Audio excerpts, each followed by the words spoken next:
Hi, welcome to the Wolves and Sheep podcast. I'm Roberta Glass, and today I'm going to be talking to you about what nobody talks about when they talk about the Menendez brothers trial. Now, the Menendez brothers were two brothers, Lyle and Erik Menendez, who were at the time 18 and 21 when they murdered their parents, Jose and Kitty Menendez, on August 20th, 1989 in Beverly Hills, California. Now, what nobody talks about when they talk about this trial is the defense strategy. It's really misunderstood. Now, before we talk about the defense strategy, let's talk about how the Menendez brothers got arrested. Now, the Menendez brothers had an alibi. They said they went to see Batman, then they went to the Cheesecake Factory, blah, blah, blah, blah, blah. So they had it all planned out what they were going to tell the police. And they came home and they found their parents murdered, and there's this famous 911 call where Lyle's like, "Someone killed my parents." That's the first thing that he says. And the police, it took the police a long time to figure out it was the brothers. Now, there were little hints that the brothers were just not acting right. Dominic Dunn, the crime writer, went to the funeral and he saw Lyle walking down the aisle of the church at the funeral, and he thought, he's just a little too cocky. He did it. That was his impression. Lyle told a relative at that service, "Who says I can't fill my father's shoes?" And he pointed at his shoes and said, "These are my father's shoes." Very odd statement. They also went out and spent large amounts of money on things like Rolex watches, a car. Erik got a private tennis instructor. These are not things you want to do when you murder your parents, because it makes it look like you have a money motive to murder your parents, which I believe was the motive. But okay. So Erik also did a really poor thing, if you want to get away with murder, in that he confessed to his psychiatrist, Jerome Oziel. The whole thing, just let it out, and Jerome Oziel taped these sessions.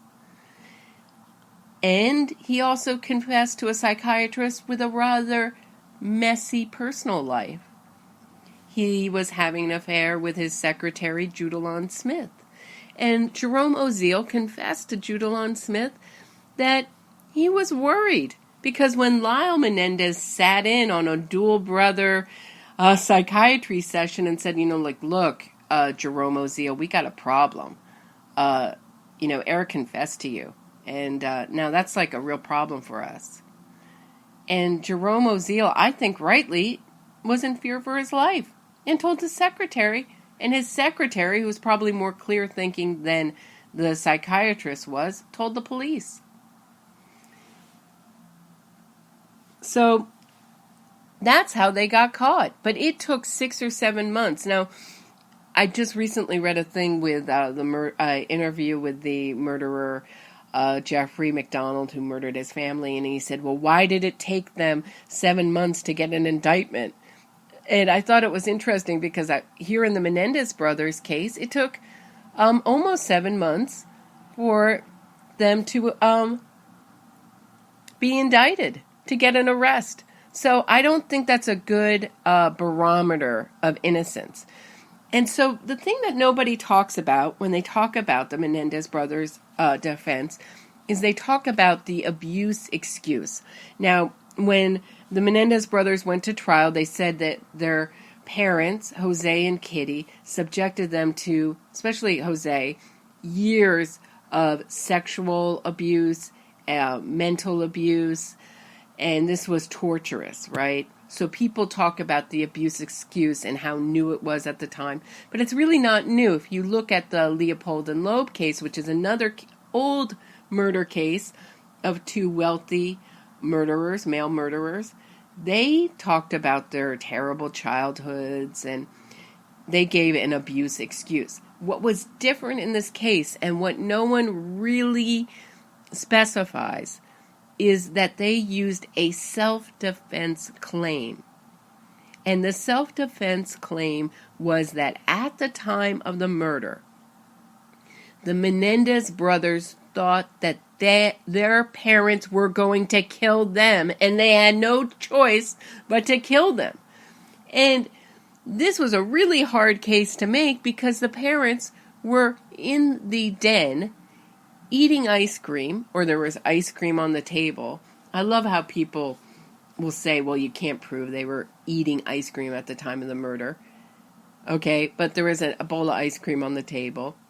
The TV was on. They were watching TV, eating ice cream, and they were murdered. So it's hard to think that that was really going to be a scary situation for the Menendez brothers.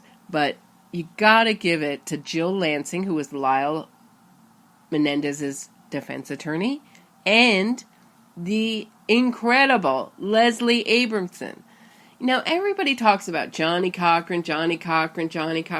Man, Leslie Abramson, Johnny Cochran had nothing on Leslie Abramson because there was more holes to pick with the amount of money that the O.J. trial and the amount of people that the O.J. people had, you know, and the fact that everybody already hated the LAPD. I'm not saying O.J.'s innocent, guys. I'm not saying that. I'm just saying if I were a defense attorney, if you gave me the choice between the O.J. Simpson case and the Menendez brothers case, I would, as an easier case, I would prefer the O.J. Simpson case. And also, just as a trial, the Menendez brothers trial was riveting. Every day it was riveting. And because Lyle and Eric both took the stand in that first trial. And there were some really interesting defense strategies, too. One was they were both legally adults, beyond legally adults. At that time, I think Lyle was 26. And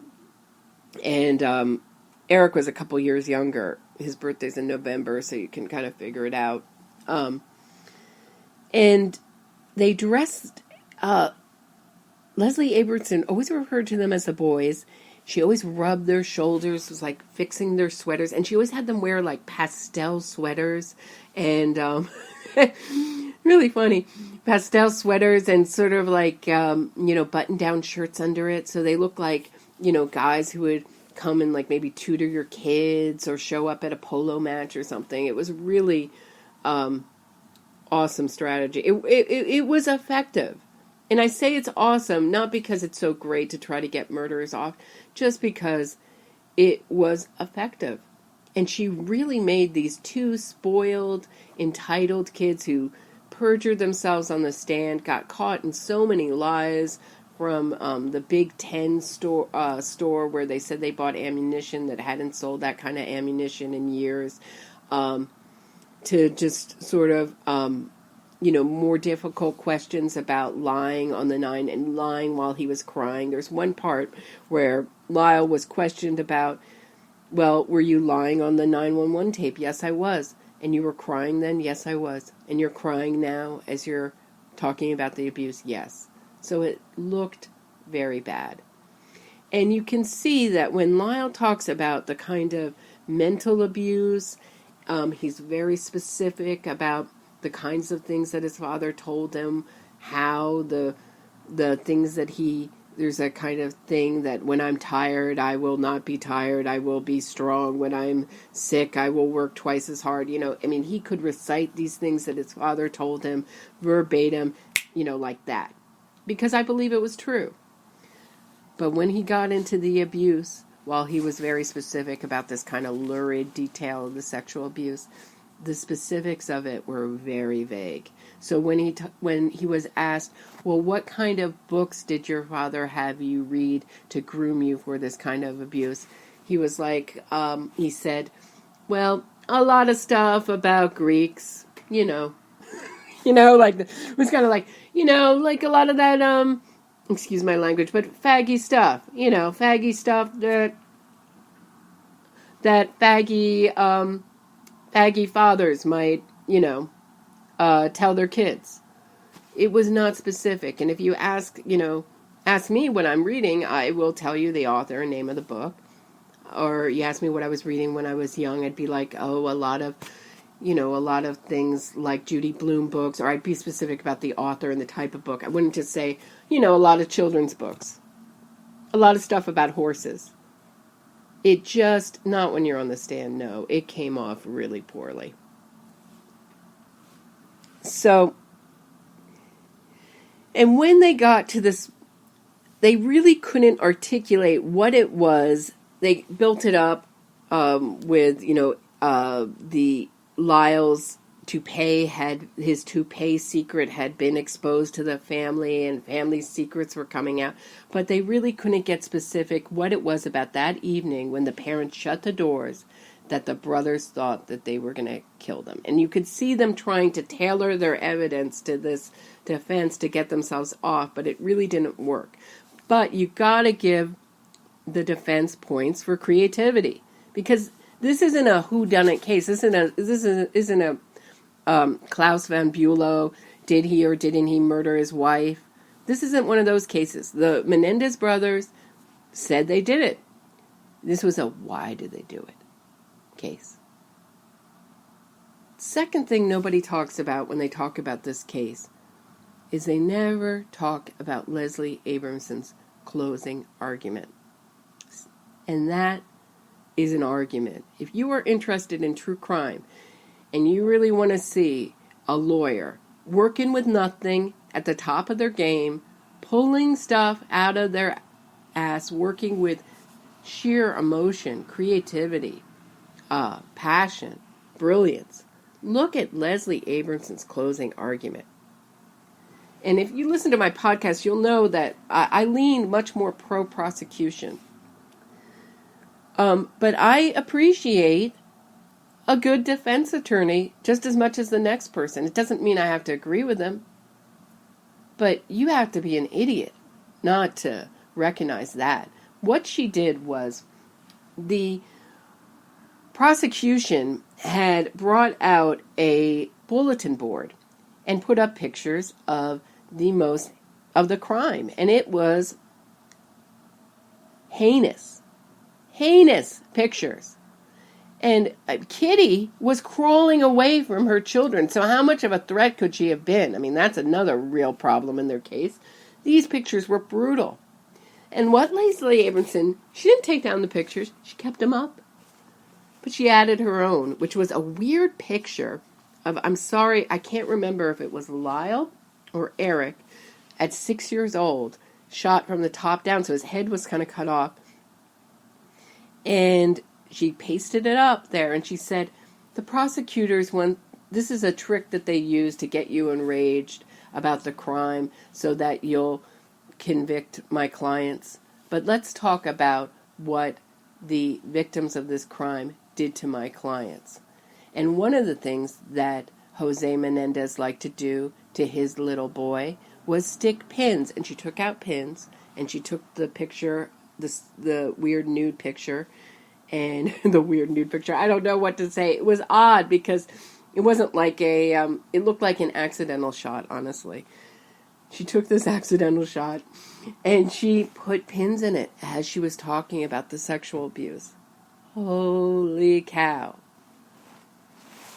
Holy cow.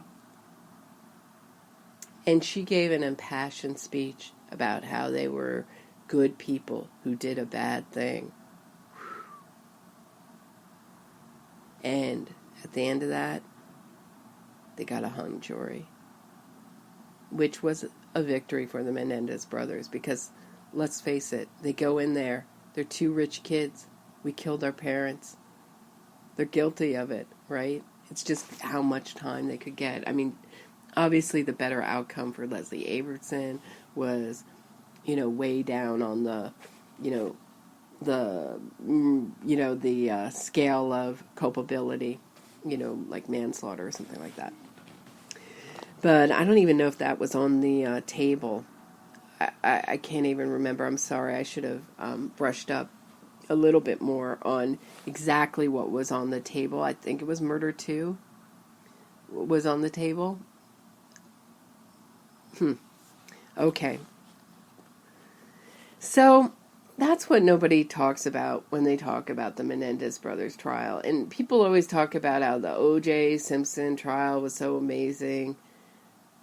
Really, nothing. Nothing. If you like a good trial, check out the Menendez brother trial.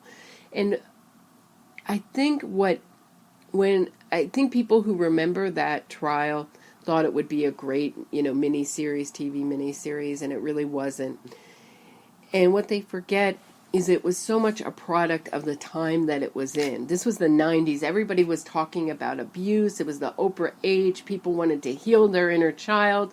They were looking for spirituality. They were looking for culpability for the abuse that they suffered as children. People were redefining the meaning of abuse to include this kind of emotional abuse. And it just doesn't work when you're looking to say that the Menendez brothers thought their parents were going to kill them. There's just no evidence to support that, unfortunately, for the Menendez brothers. They made up a story. It didn't work. And the second trial, none of the abuse was allowed in. Abuse defense was allowed in. And it fell flat on its face. Because without that, you really don't have any defense. What defense do you have? They killed their parents. Spent a lot of money. It really doesn't look good. So, that, my friends, is the Menendez brothers trial. It's the trial that really made me fall in love with trials. And as I close, I really would love to hear your thoughts in the comment section. Now, other YouTubers ask for comments, I think to build up their channel. I really am interested in this conversation continuing in the comment section. I don't delete comments. I leave them up there, even if they're nasty. I try to answer all of them if they are answerable, or if I would like to retort them. I do engage in the comments, and I hope that you write down your feelings about the Menendez brothers trial, or if you feel like the abuse defense, the parents were going to kill us defense, could ever be effective. Let me know. Hit me up in the comments, and I'll see you again next time.